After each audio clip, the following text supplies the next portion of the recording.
Interpretive Association, better known as CREA, the lecture series, okay?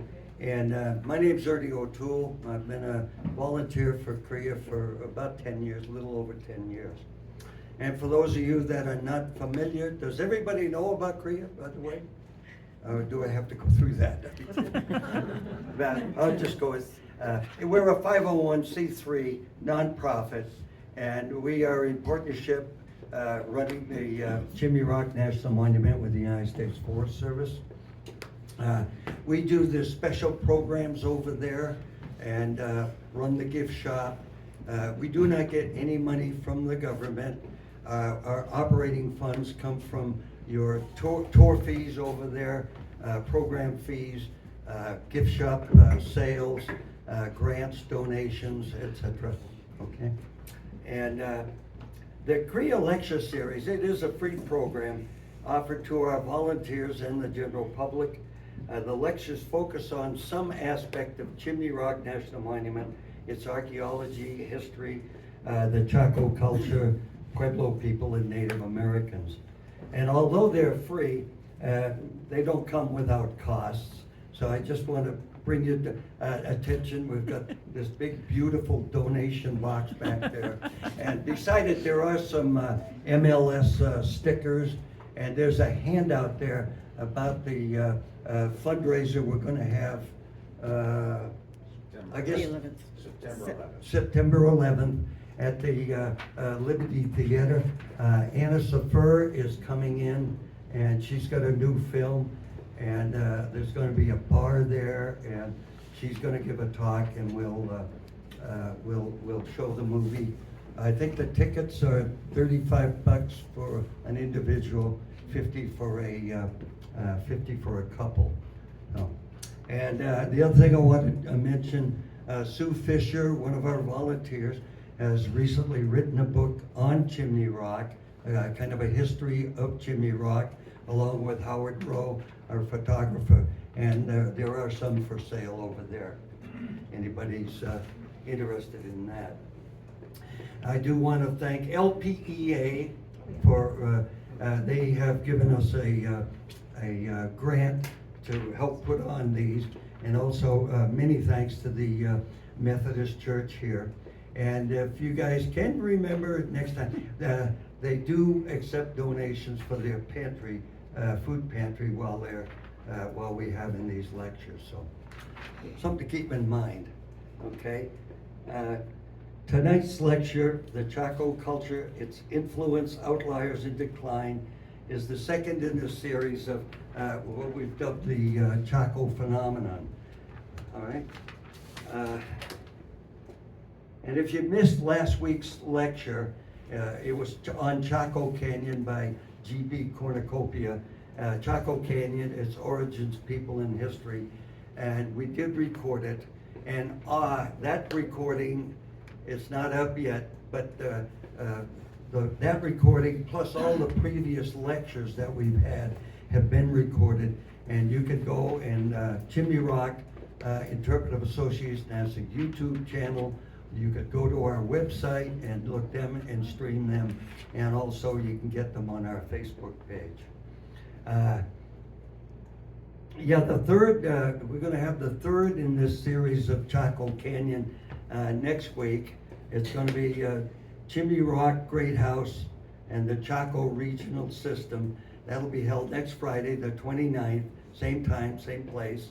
And the speaker then at that time will be Susan Ryan, and she's the Executive Vice President for Research and Research of the Research Institute of Crow Canyon Archaeological Center over in Cortez. And we also have another lecture planned. It's coming up. It's called The Peregrines of Chimney Rock, A Tale of Despair Turned to Triumph, by author and wildlife biologist Marcy Houle. I don't know whether many of you recognize that name, but she was the young biologist that was sent to study the peregrines in the 1970s. And and she wrote that book, I think, Wings for My Flight. So she's gonna come in and give a talk. It'll be September 24th, okay? And before we get started, I wanna pass around. I do a survey each time to get, I do first of all a head count of how many showed up. But I'm asking you in there two things. How did you hear about this lecture? And just put a check mark down to the appropriate posters, radio, newspaper, etc. So just put down how you heard about it. And I would like everybody to mark it so we can get the head count. And then there's a second sheet that says, where did you travel from tonight to come here, okay? Tonight's speaker is Toni Myers, Tori Myers, I'm sorry. Tori is the current director of San Juan County Museum Association at Salmon Ruins in Bloomfield, New Mexico. Tori is a trained professional archaeologist with a focus on identifying and interpreting ceramic artifacts of the Southwest region since 2000. Her emphasis on understanding people combines a scientific perspective on objects removed from a site with an appreciation for the symbols, ideas, myths retained by modern related cultures. Tori believes that most important outreach for an archaeologist in today's world is to draw the public into a lasting fascination with the past, and she is dedicated to leaving the visitor with a new understanding of archaeology work, how archaeology works, and why it is essential. And I expressed that. There's a lot of us that just got into it over at Chimney Rock, and we understand what you're saying there. Okay. And what has been revealed about the cultures who have made the Southwest their home for many centuries. So let's welcome Tori now.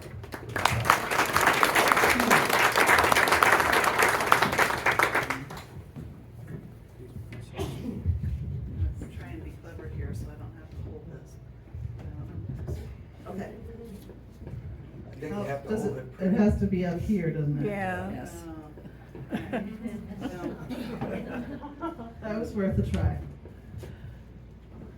Hi, and welcome to everyone. I'm Tori Myers. I've been an archaeologist working in New Mexico for 25 years. During most of that time, I've been in Farmington, so the Four Corners region has been where I did most of my work. I'm a ceramics specialist, which means that my brain responds really well to the complexity of identifying different styles, even when the pieces are smaller than 1 inch across. And that is a very handy specialty to have in this region because pottery has been produced here for almost 2,000 years. So that's kind of the background that I have in training. In the United States, since the 1970s, about 95% of all archaeological work has been restricted to documentation and identification of sites that are likely to be damaged or destroyed by construction projects. Only a tiny minimum of archaeology today is still performed strictly for scientific purposes, and that can happen only through universities or private funding. I have worked in this context of contract archaeology for Salmon Ruins for 17 years, and last year I was able to become the director of the organization. My experiences out there on the landscape, mostly on public land areas, gave me a very different understanding of how cultures used the land and interacted with one another at different time periods than the impression that most people have of where sites are located and what people were doing there. Keep that in mind during our discussion tonight, because that experience has given me a very different, and in my opinion, a more realistic interpretation of what is going on with Chaco than the more memorable but far less relatable interpretations that you might have seen in books and on videos. When I give tours to Chaco and to other archaeology sites in the region, often as many as 150 times a year, my goal is to present as believable and sensible an interpretation as possible. I offer explanations that follow what we know about human behavior and which avoid any fantasized or sensationalized elements. Ernie invited me to participate in this lecture series and suggested that my portion would be about the geographic extent of the Chaco culture, the extent of outlier communities such as Chimney Rock, how Chaco influence spread to the outliers, relationships between the Chacoans and outlier people, religions, languages, populations, the decline of the Chaco phenomenon, and the aftermath of the decline and the depopulation of the Four Corners area. Is that all? Normally, when I talk about those and other topics, I have a full 8-hour day with my group, and we are actually looking at the things that we're talking about, and instead of a lecture where you have to listen to me talk, the conversation is based entirely on your questions and areas of interest. I promise to do my best to cram all of that 8-hour day into the rest of an hour. The first thing to understand about Chaco is that cultural use of the Chaco Canyon does not begin in 800 with the construction of Una Vida and Pueblo Bonito. Cultural use of the canyon as a place to return to regularly for whatever reasons begins at least 15,000 years ago at the end of the Ice Age. Now I know that last week GB talked about that pre-Chacoan use, so we won't belabor this topic, but the fact is that the story begins with family groups of nomadic hunters and gatherers and stays that way for thousands of years. Eventually, between 3,000 and 4,000 years ago, some but not all of these small family groups began to experiment with the plants that they liked. What spurred this change is not entirely clear, but the effect that it had on anyone who was participating was revolutionary. There's speculation that nomadic travel allowed trade with developing societies in Mexico. Central America went through their own experiments with plants that led to the creation of corn, dry beans, and squash about 6,000 years ago. So these plants were well established and widely in use throughout Mexico by 3,000 years ago. Whatever the cause, recognizable corn, beans, and squash seeds first appear at sites in southern New Mexico and Arizona about 3,500 years ago. They are not desert adapted, and so experimentation is necessary to get them to grow here. This period of experimentation is called the basket maker period. Nomadic family groups who are successful with these experiments grow less nomadic and start acquiring other family groups to work on their plants with, leading to the first appearance of villages. Villages, by definition, are made up of at least two families who are not related to one another, but are choosing to live and work together. This is a necessary definition because people who are not related interact differently and develop more complex social organization than people who are related. Clusters of pit houses are associated with this development growing over time. This period of experimentation is not just happening in Chaco Canyon. It is happening across the entire American Southwest region. Different environmental zones require different forms of experimentation and can support different populations and types of plants to be experimented with. So although the culture that is developing is distinct from cultures that choose to remain fully nomadic, there are clear regional differences within this overall general culture. This is the most important part of understanding the development of Chaco, because Chaco Canyon has its own environmental zone and becomes a distinctive subregion during this developmental stage. The villages that are developing get larger over time, invent all kinds of new technology, including domestication of turkeys, pottery, bows and arrows, and irrigation or dryland farming techniques. Again, a reminder, this is happening across the entire region. but is happening in unique ways that reflect the environmental requirements of each subregion. However, in Chaco Canyon, basket maker period transitions directly into the Anasazi period during the 600s, while in most other subregions, that transition will not happen until the 700s, and in some areas where the growing season is very short or water is very unpredictable, it will not happen until the 800s. This means that the technology and social developments seen in Chaco Canyon are, at all times, 100 to 200 years more advanced than in any of the other subregions. Why does this happen? Well, the most correct answer is no one knows.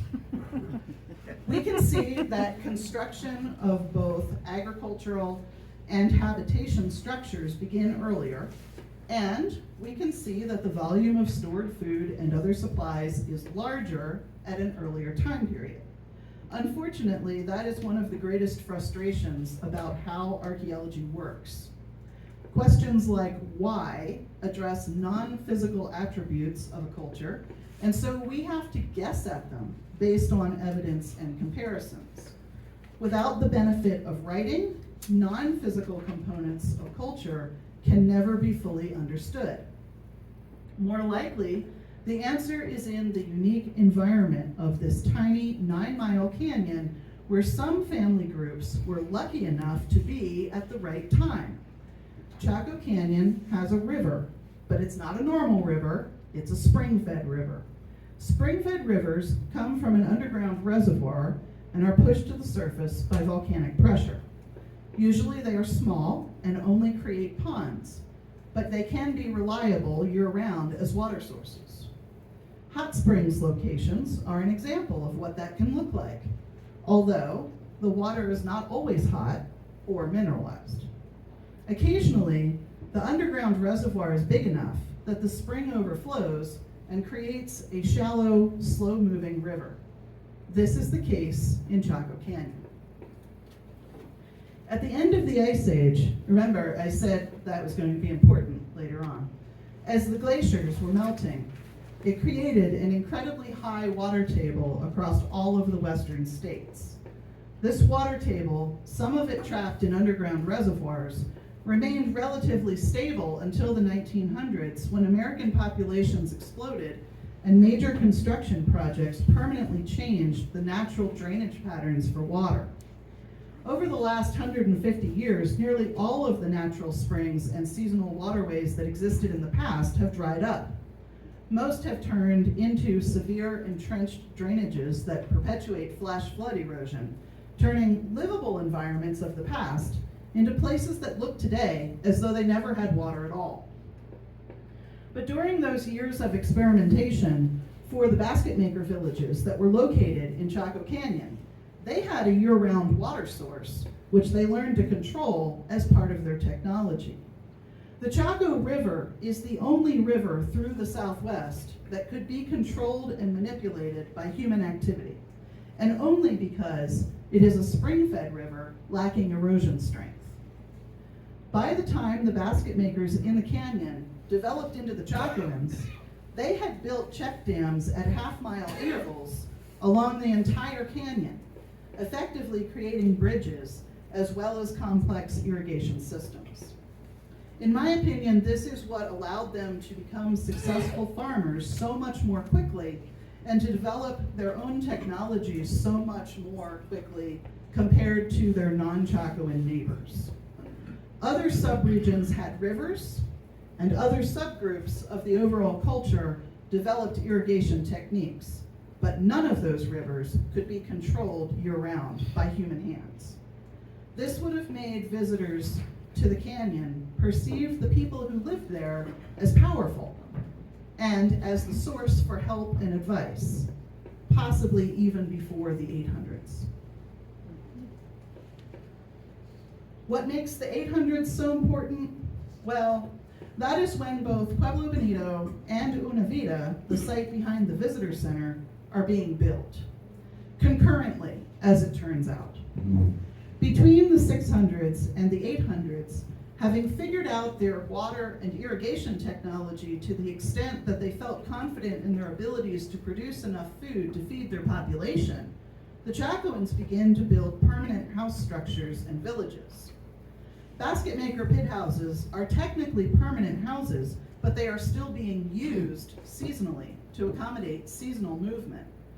The first above-ground construction appears to be meant to store food, to allow family groups to get through the winter without moving, and is the mark of transition from basket maker culture to Anasazi culture, or prehistoric developmental Pueblo culture if you prefer extremely long and cumbersome terminology. Whatever your terminology, it is absolutely essential to recognize this transition from still semi-nomadic to permanent year-round resident. The 600s to the 800s are spent learning a variety of new techniques, particularly related to construction methods, which allow the first great houses to be built in the 800s. Great houses were termed as such because they are essentially an apartment complex that functions as a single building for the entire village. Much later research has found that there are a whole bunch of great houses that are actually only 20 to 30 rooms. So that would be things like what we see at Chimney Rock or Guadalupe Ruin or Twin Angels. The rest of the village is non-Chacoan in construction and is located nearby but separate and not the same building. So the definition of what constitutes a great house actually recognizes the unique construction knowledge of Chacoan builders, not the size of the building. A great house, based on the earliest examples, must have a foundation, which creates a formally planned layout. The layout consists of a room block, a plaza, a great kiva, and an enclosing wall that marks the edge of the building. Later repairs, modifications, and additions that are added to a great house by Chacoan builders will stick to this original foundation or will add to it by extending the same idea connected to the original floor plan. The only kivas found in early Chacoan floor plans are great kivas, indicating that religious activity is intended for the whole village rather than being restricted. Also, beginning as early as the 800s, are the construction of outliers, which are great houses built with the exact same methods in a place that is not part of Chaco Canyon. The presence of concurrent great houses outside of the canyon demonstrates someone's plan to use the surrounding landscape from the beginning of distinguishable Chacoan culture. Outliers from the 800s are very specific in location and show a deep knowledge of where resources and goods are located outside of the canyon. For example, the earliest known outlier villages create a direct line between Una Vida and Hasta Butte, about 30 miles south of Una Vida, where all of the trees used in roof construction for both Una Vida and Pueblo Bonito during the 800s were harvested. The earliest known Chacoan road section also goes to Hasta Butte from the eastern entrance of the canyon, with the earliest outliers positioned along that road at 5 to 8 mile intervals. It seems clear that the intention of both the roads and the outliers, at least in the 800s, is to accommodate movement of desirable goods in and out of the canyon at half-day to full-day walking distances. Looking at construction techniques of the 800s, the Chacoan builders already understand that a foundation is necessary for 2- and 3-story construction, but the actual pieces of sandstone are being collected from the immediate surroundings and are unmodified as they are placed into the wall. This means that enormous quantities of mud must be used as mortar, and that the resulting walls, though sturdy and still intact today, are random and uneven. We can surmise that the builders are dissatisfied with this as they cover the surfaces with even more mud as a kind of plaster, smoothing the walls but completely obscuring the masonry. In the 900s, we see that the builders have come up with some improvements to their earlier methods. The pieces of stone, still collected as is from frequent rockslide debris along the cliff slopes, are placed in rows across the whole wall, making the appearance more regular. The uneven edges facing into the room have been hit with a maul to snap off the edge and leave a flat face, therefore leaving a smoother finished wall. Square corners at tied-in cross-wall junctures also first appear and will become diagnostic later on. The final appearance of these walls, too, must not have been smooth enough to make the builders happy, as the 900s walls are also coated thickly with mud as plaster. Additional great houses are added in Chaco Canyon during the 900s, Chetroketal and Penasco Blanco in particular. Chetroketal, in its initial layout floor plan, has 300 rooms. It is more than twice the size of Pueblo Bonito at that time. It was intended to dwarf Pueblo Bonito, which is immediately next door. And more outliers are added on the landscape, again in a surprisingly focused manner, this time connecting the west end of the canyon to the Chusca Mountains 60 miles to the west. Why the focus to the west? Well, because during the 800s, they cut down every single ponderosa pine tree on Hosta Butte for roof construction, so they needed a new replacement source of lumber.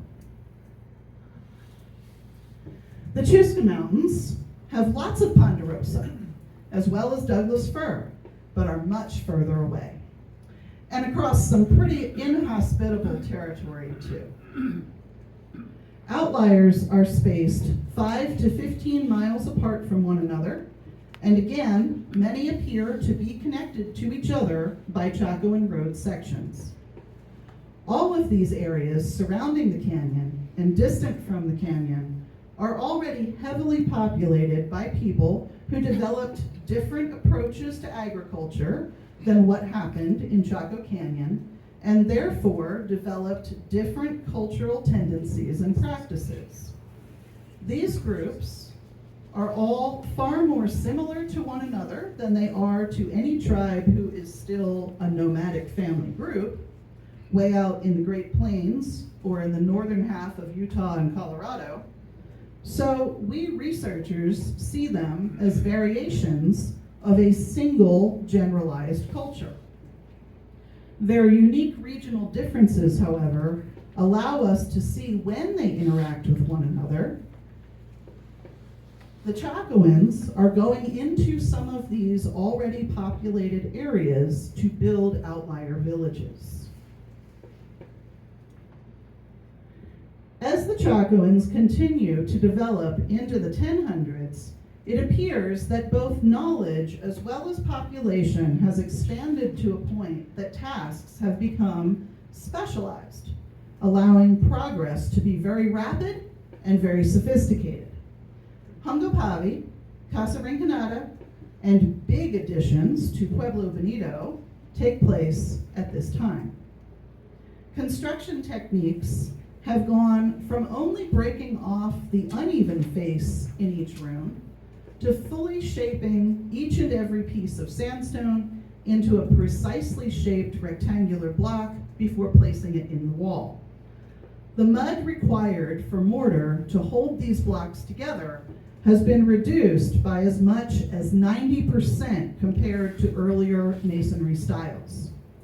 The resulting wall surfaces are flat and smooth, something they have been trying to achieve for 200 years.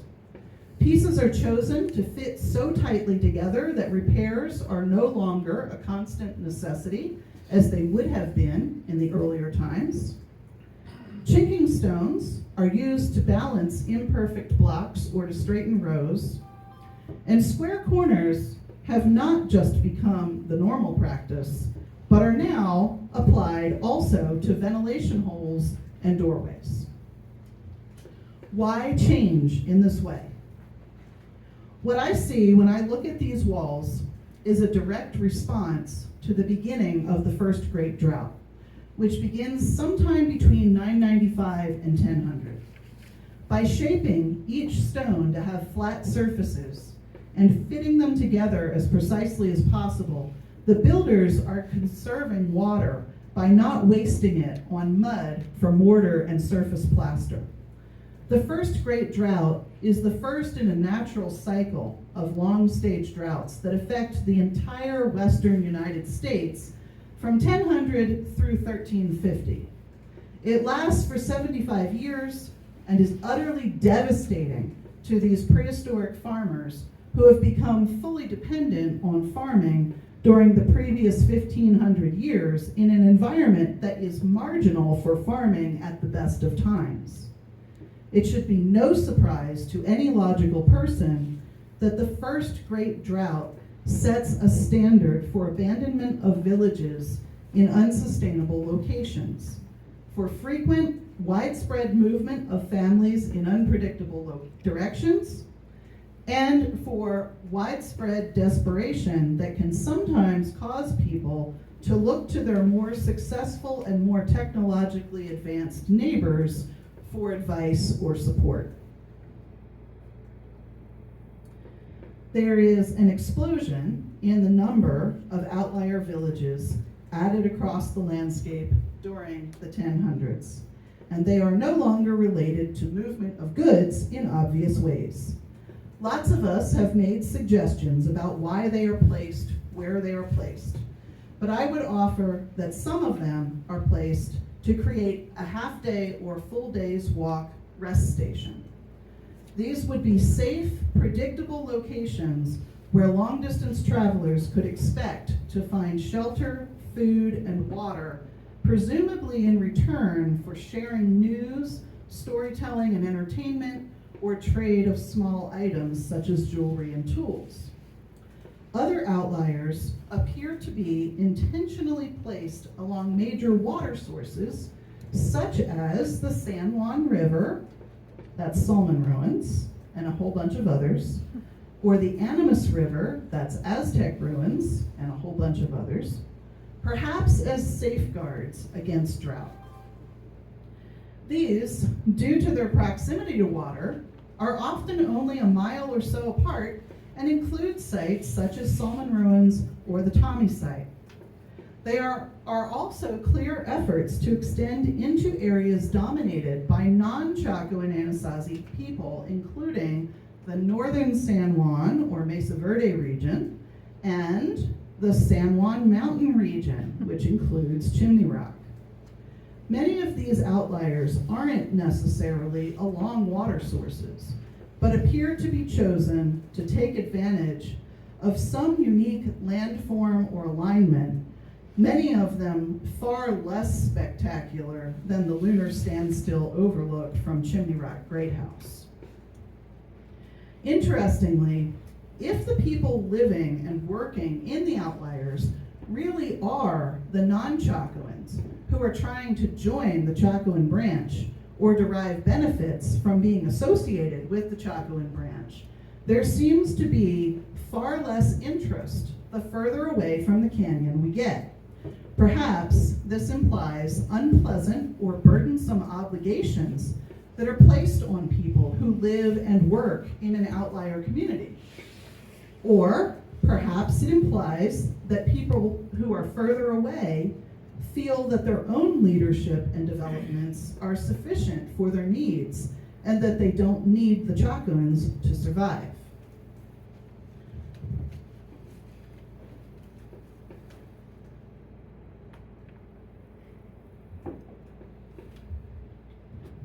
Our site, Salmon Ruins, is a Chacoan outlier. It is located mere feet from the edge of the San Juan River and was built from start to finish between 1088 and 1100.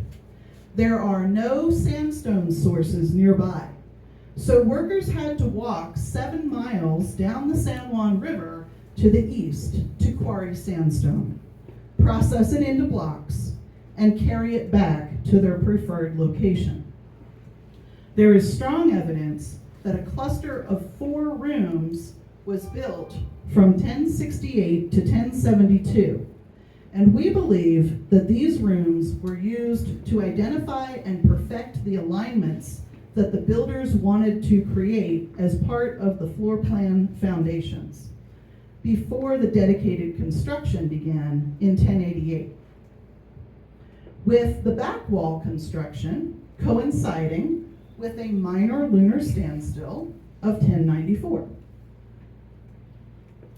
All parts of the original walls and foundations, the Great Kiva, the Tower Kiva, and its constructed support mound, all show Chacoan techniques that were unknown to the non-Chacoan people at the time.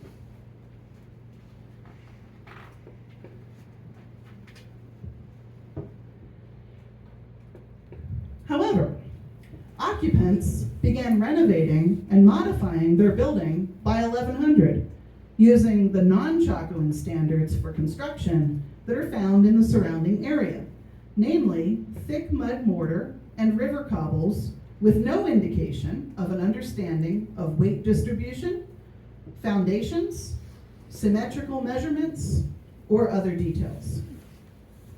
This is a clear indicator that the occupants of outliers are not the same people as the builders of outliers, and that they do not have the same skills or knowledge. Perhaps a small number of Chacoans remains a part of the overall population as managers or to maintain regular ties with the people still in the canyon, but there would be, unfortunately, no way to identify this under our current restrictions and abilities in archaeology. The total population of our site at its busiest, probably 1088 to 1150-ish, was about 300 people. The nearest known concurrently occupied outliers are Aztec ruins, 8 miles to the north, the Flora Vista site, 5 miles northwest, and Sterling, also about 5 miles directly west along the San Juan River. Other sites are speculated but not confirmed in all directions. There is no such thing as isolation in the American Southwest during the Basket Maker and Anasazi periods. No village is ever further than a day's walk from its nearest neighbor, and most are closer than 10 miles.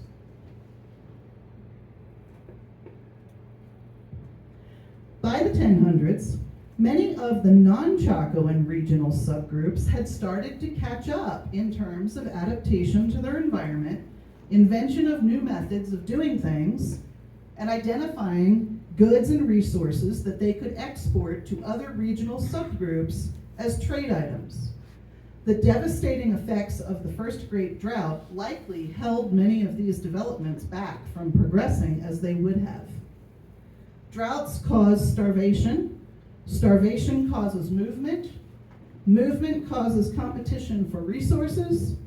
Competition during stress causes warfare. This time of uncertainty, danger, and distrust may have made non-Chacoans seek help, protection, or membership with the Chacoans, and could explain why there is a sudden increase in the number of outliers and the interest in unique places that are quite far from the next nearest outlier.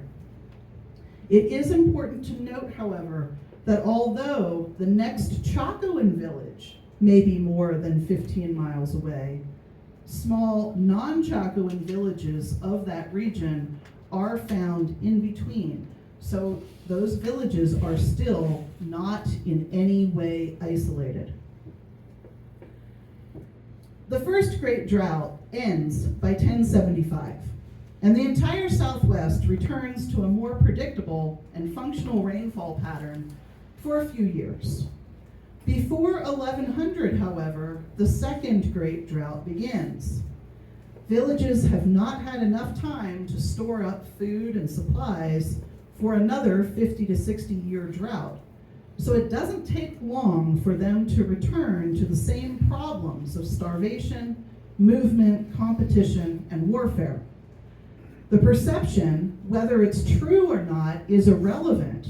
That it rains more in the mountains causes a population movement from lower elevations to higher elevations. Unfortunately, higher elevations have significantly shorter growing seasons, so this movement causes more competition and warfare with the people who are already living in those places, not less. During the 1100s, even construction in Chaco becomes more expedient. Construction includes Quincletso, Pueblo Alto, Sinclagin, and Chetroketle doubles in size, briefly outsizing Pueblo Bonito for the second time in its use. Previously solid walls start being built as core and veneer, which is a technique that allows the main part of the wall to be built by totally unskilled labor. Before weathering takes place, both surfaces of this messy wall are then covered with what appears to be carefully built masonry. Even this veneer surface during the 1100s uses softer, chunkier sandstone blocks, each surrounded by tiny chinking stones in a deliberate pattern that is far more likely to deteriorate, but gives the appearance of more skill and artistic design. These sometimes involve patterns and mosaic designs made with colored stones. These unusual patterns are meant to be seen. Indeed, the masonry styles that began in 1000 are the one characteristic that makes it possible to tell if a building is Chacoan or not before even entering it. If that is important to them, if they want people to know before even entering a village who built it, then it must be visible. Do they want this? That's up to you to decide.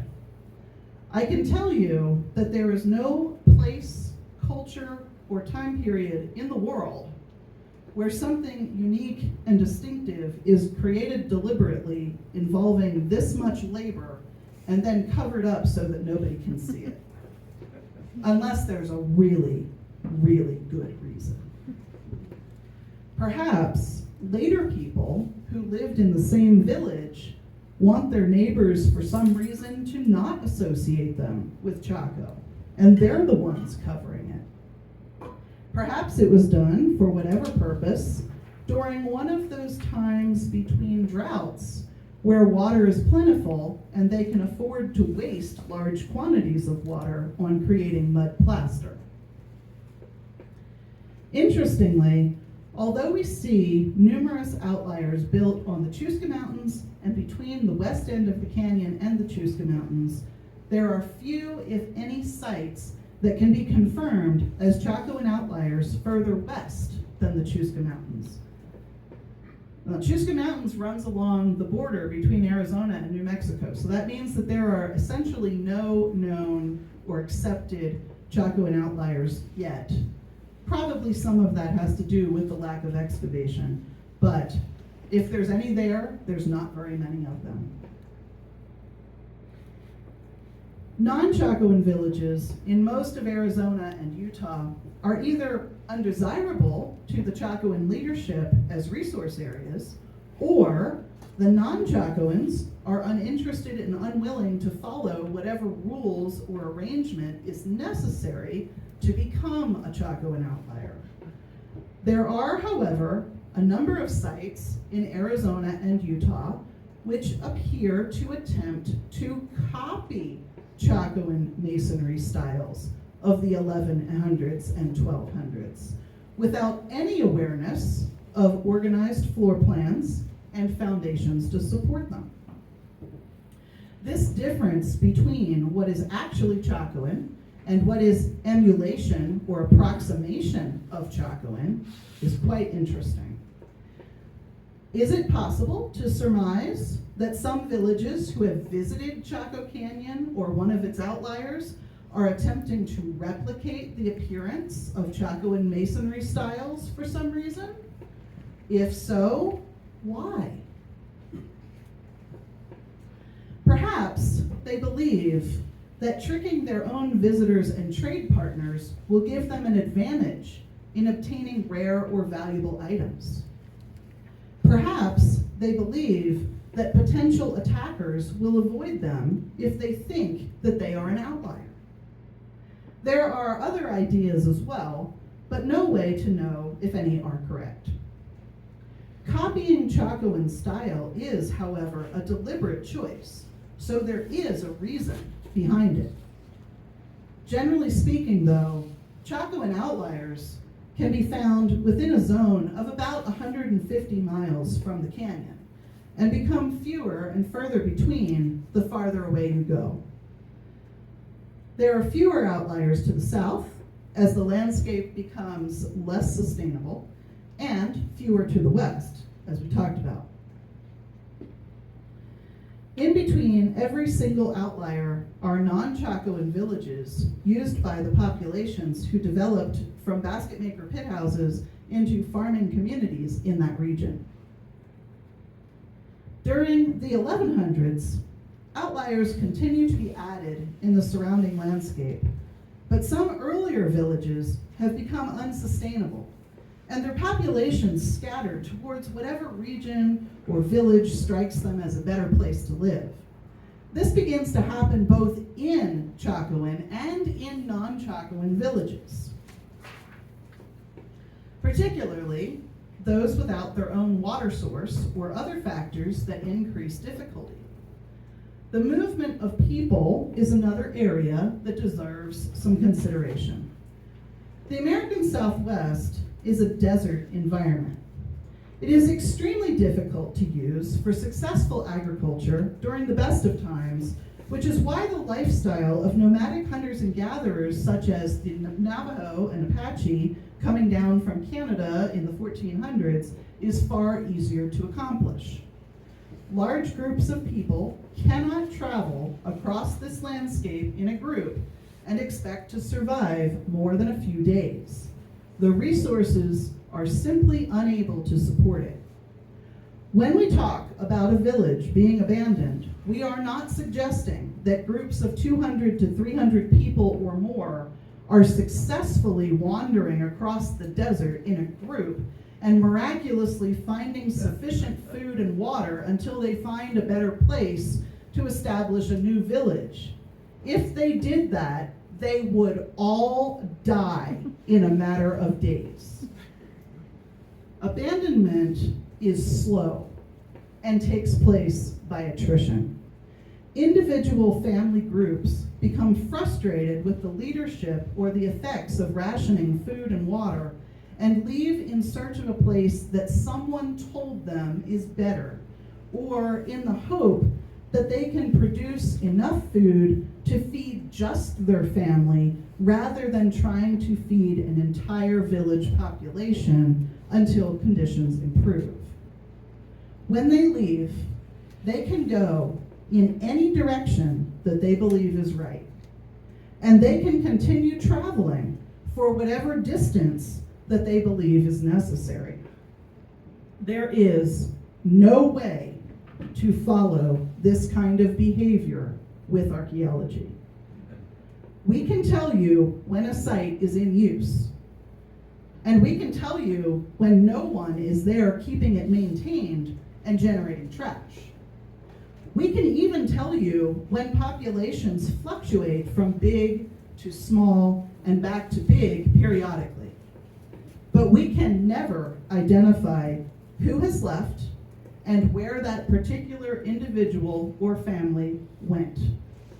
Nor can we tell you how long they stayed in the new place before they had to give up and move again. This is the reason that we can be absolutely certain about movement and resettlement during this entire 350-year period of recurring long-stage droughts, but we cannot be clear about which clans or families or language groups or distinct regional subgroups become which modern-day Pueblo groups. Some people lose faith in their religion, culture, or leadership in the first few years of the 1000s and start moving. Others take several generations to reach the same conclusions. And some hold out and try to out-stubborn the droughts until the 1200s or 1300s. Chacoan influence over the region and over people who once lived in the region does not appear to persist after 1250. In fact, every unique characteristic, which can be identified as a factor that makes the Chacoans more technologically advanced than the non-Chacoans, ends by that time. These include careful shaping and arrangement of stones, the use of foundations and predetermined floor plans, complex irrigation systems, multiple astronomic alignments within buildings, and long-distance trade. Speculation has often pointed towards some kind of uprising against the leaders, causing an abrupt elimination of the individuals who kept that knowledge and oral history. Another suggestion that has proven popular is that the Chacoans just refused to leave until they all died from starvation. I don't consider either of these to be realistic explanations. We have ample evidence for warfare, some quite extreme in nature and verging on genocide, especially during the 3rd, 4th, and 5th drought events. We know that when populations become frustrated or leadership is unable and unwilling to respond to their needs, that uprisings take place. The Pueblo Revolt offers an ideal example. However, we have remarkably minimal evidence for actual warfare events in Chaco Canyon sites. Some of the outliers, however, are not so lucky. Salmon Ruins itself experienced a devastating battle in 1288, during which most rooms ended up catching on fire and large numbers of people were killed, including children. There was no attempt to rebuild, and the site was abandoned following this event. The lack of similar things affecting sites in Chaco Canyon, which is arguably where the people are who are in charge are living, implies that an uprising is not the explanation for the collapse. The idea that people were so stubborn and unwilling to adapt to circumstances likewise strikes me as simplistic and disrespectful to all of the previous advancements, skill, and knowledge that we otherwise freely attribute to the Chacoans. They were too smart to give up just because both the Chacoan and non-Chacoan populations were starting to move away.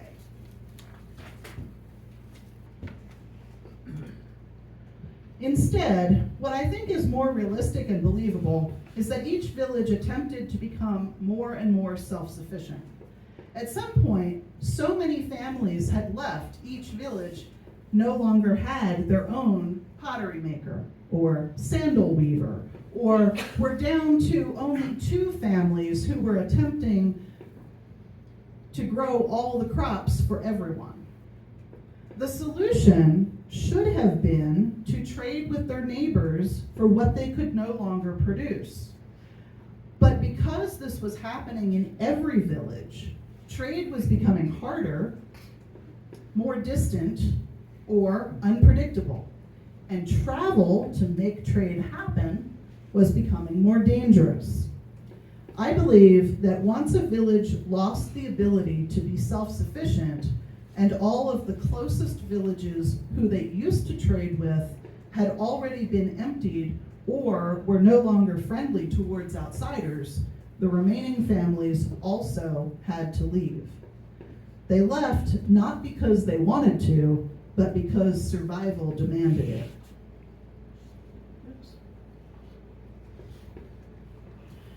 The volume of supplies and items left in the villages makes it clear that they hoped the move would be temporary and that they could return someday. But of course, that never happened. I believe that as people tried to live in a new place and soon found it impossible to sustain even their small family group, causing them to move again and again, that they never had an opportunity to pass on the advanced Chacoan knowledge, skills, or technology to subsequent generations, or teach them how to do those things. The appearance of an abrupt end is actually the result of extreme difficulty and unpredictable resources that prevented generational knowledge from being transferred. I hope that I have helped you to understand more of what is going on in the southwestern landscape between the 600s and the 1200s. I would love to spend more time with all of you, and I encourage anyone who is interested in these topics to visit Solomon and Aztec ruins, or to get some of your friends together and come on a tour of Chaco Canyon, the outliers, and other archaeological locations with me. Our tours are a way to directly support the Solomon Ruins Museum, which is a private nonprofit research organization, and to have a little adventure at the same time. We have a website, solomonruins.com, and a Facebook, and if you can find out what activities are planned and news from us on those pages. If you care about archaeology and want to help, make sure that all of your family and friends understand the value of laws that enable us to find and document sites as part of the construction process. Support your local museums and historical societies with both volunteer work and donations. Join your local Site Stewards program, which is organized through Bureau of Land Management Office and gets volunteers out visiting sites on public land and helping to preserve them for everyone. Thank you so much for your time, and let's see what kind of questions we can answer before everybody wants to go home.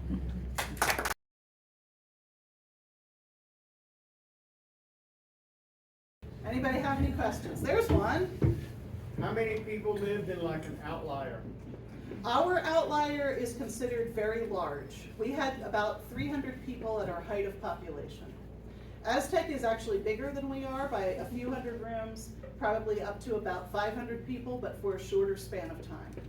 Most of the outliers, though, could be somewhere between 100 and 300 people, and especially the small outliers, the sites like Chimney Rock, Twin Angels, Guadalupe Ruin. The Chacoan part of that outlier is very small and probably had a population of maybe 20 or 30 people at the most. The rest of the people live in a separate building that's immediately nearby, and they might be as many as 100 or 150 to support that. Okay. Where does the word Chaco come from? Chaco comes from a Navajo word that has something to do with landslides. Just like Anasazi, which comes from a Navajo word that means these people are definitely not related to us in any way, and we don't know who they are. Anybody else? Roughly how many outliers might there have been? Most of those sites have not ever been documented. Yeah. And you can't confirm whether a site is an outlier unless there is enough excavation or pot hunting there to see if it has a foundation. The foundation is so essential to defining something as Chacoan or not that you cannot actually do that without excavation. So there is roughly 100 to 150 sites that almost all of the archaeologists who work in this region have agreed are most likely Chacoan outliers. But I would bet that there's at least twice that many that are out there that just haven't been looked at closely enough to make that statement. Thank you. what are the characteristics of the foundation that defines it as Chacoan? There are no foundations in non-Chacoan buildings. So the fact that there is something underneath of the walls that is placed in an organized way to support the walls that are going to be above it, and then in combination with that also, technically it's not foundation, but the fact that the Chacoans understand that every story of wall needs to become thinner in a deliberate way. And you see that in the canyon sites especially, where the first floor bumps in about a foot, and then the next floor goes up, and then it bumps in about a foot, and the third floor goes up. So understanding that weight distribution and the fact that there's a lot pushing down on ground that does not have bedrock is something that they seem to have planned for.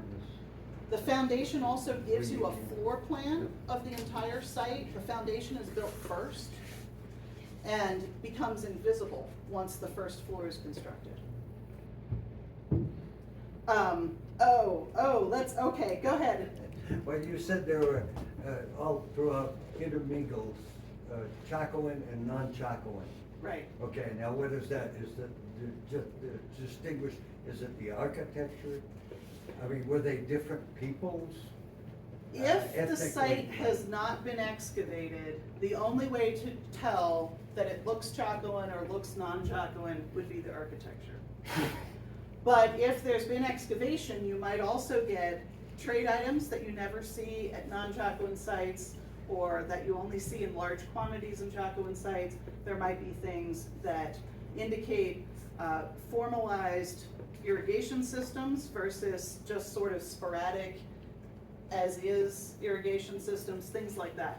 So it depends on whether or not the site has been excavated, how much you can get out of having a good idea about it.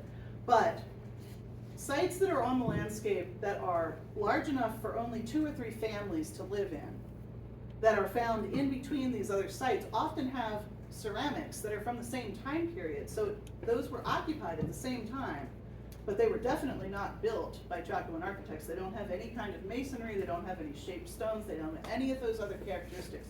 That's why all of those characteristics are so important to understand first, because when you look at a wall that was built by someone who didn't do those things, it's very obvious. But the people themselves, Well, ethnically. they're pretty At this much- point, nobody's allowed to do genetic testing, and probably will not be until the Pueblos themselves realize how essential it is to their own needs. Well, you heard of the Pickers, Oh, yeah, yeah. yeah.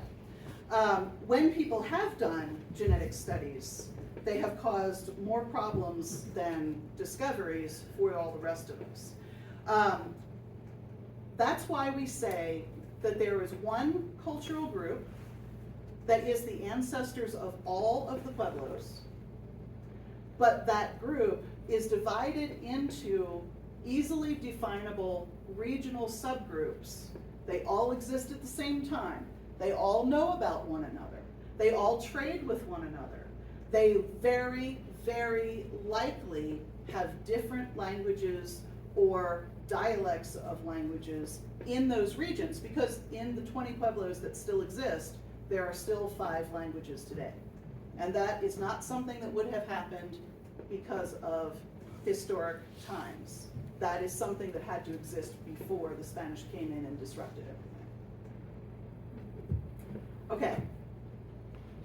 When people ask us why they left, and we believe that here at Chimney Rock, they left roughly around 1125, we tell them likely drought, likely depletion of resources, perhaps related to the disintegration of Chaco culture.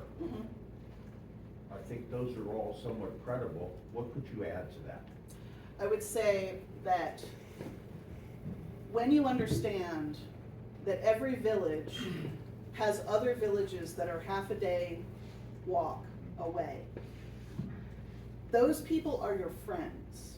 Those people are your trading partners. Those people are the people you go to, just like in historic stories that we hear from people about going to the next house to ask for sugar in the Depression, and things like that. When those other sites that are immediately nearby, that people have been relying on and interacting with for generations, either already have been abandoned because of difficulty, or they're not abandoned, but the people there are not being friendly to people that they used to be friendly with, that causes social disaster. And so people could choose to begin moving away because they see things happening in their society that they believe are wrong, and they don't feel they have the power to stop it. How about back there? You made very brief reference to the astronomical knowledge of the Chacos and Chacoans and the effect of that, but I'm wondering how things like the supernova in 1054 and Halley's Comet coming by and things like that might have affected the authority of their religious leadership. Yeah. The first thing that I can say to that is, unfortunately, that falls completely into that area of non-physical information, so we have to guess at it. However, we do have some things that make it a little easier to guess at it, and one of those things is rock art depictions. And there are a number of astronomical events, so that would be something that doesn't happen regularly and is sort of shocking or surprising. That would be like a supernova or a comet or something like that.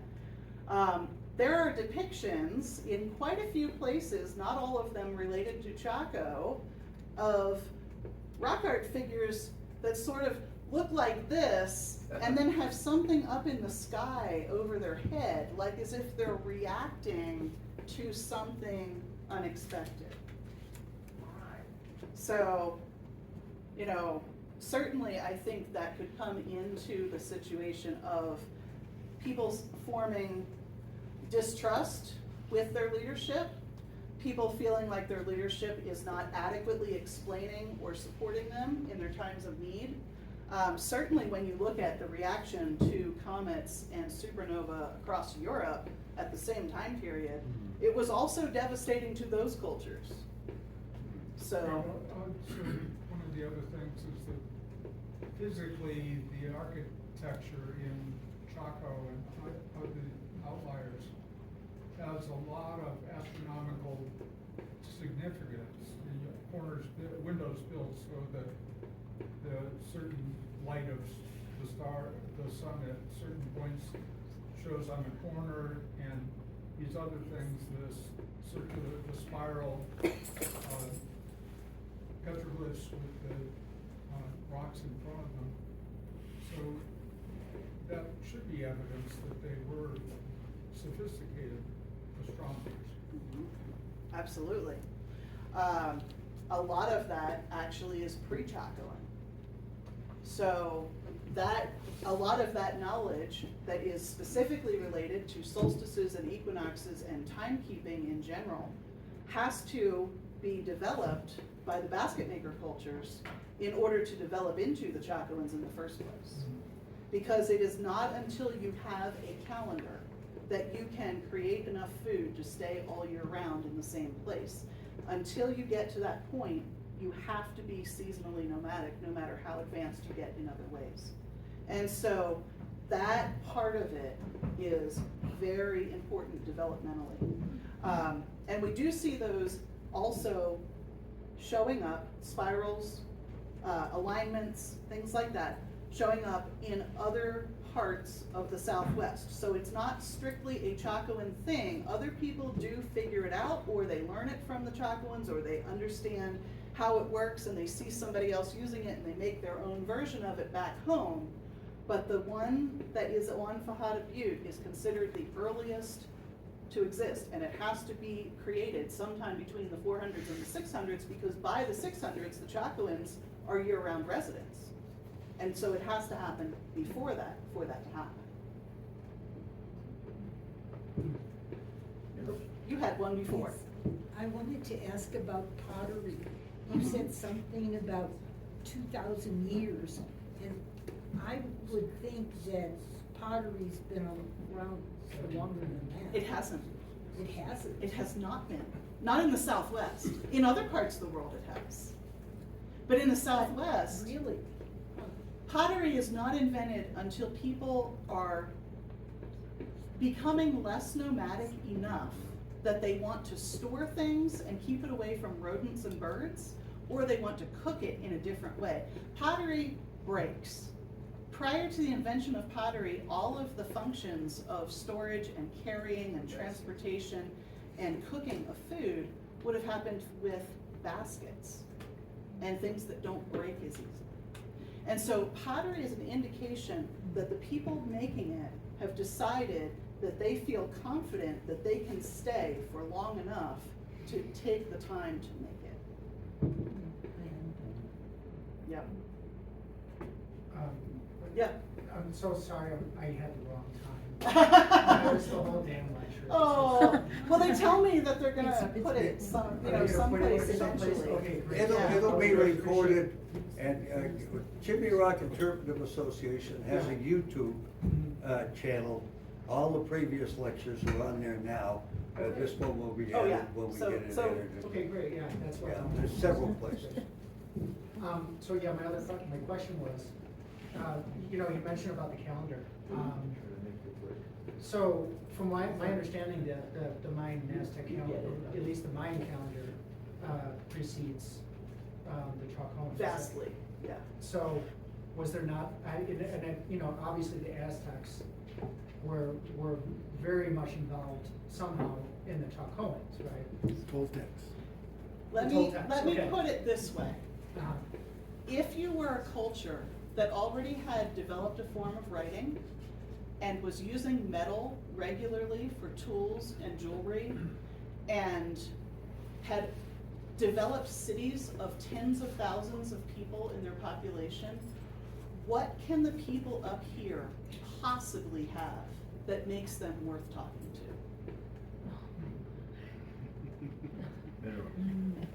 Minerals. Turquoise. Turquoise is the one thing. The one thing, and that's why we get macaws, and that's why we get limited quantities of chocolate, but all of that is actually being funneled through northern Mexico. So they're getting it as what we call down the line trade. They're not trading directly with people in Mexico City, because honest to God, I cannot believe that anybody in Mexico City would have the time of day for somebody from up here. But the people in Chihuahua, they are on the same level of development, and they are closer to Mexico, and they have access to Mexican goods, and that's where everything's coming from. I have a totally unrelated question that I'm fascinated with, maybe you have knowledge of it. At the Ute Mountain archaeological area, they showed us mounds of broken pottery, lots of them. Oh, yes. So, did they have traditional ceremonies to break pottery when they were moving about? or- Absolutely. Yeah. Yeah. Do you have any deeper understanding of that? It may be the things in the pots that is being offered at these locations. It may be the pots themselves. We're not clear on that.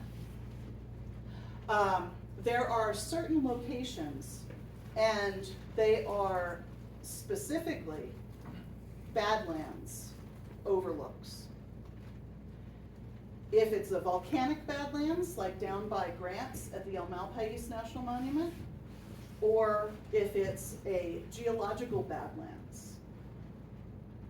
If that is an area that has villages, you will often find shrines at the edges of those overlooks into those places that go all the way back to about the 800s and 900s. And they continue all the way up into the Spanish period.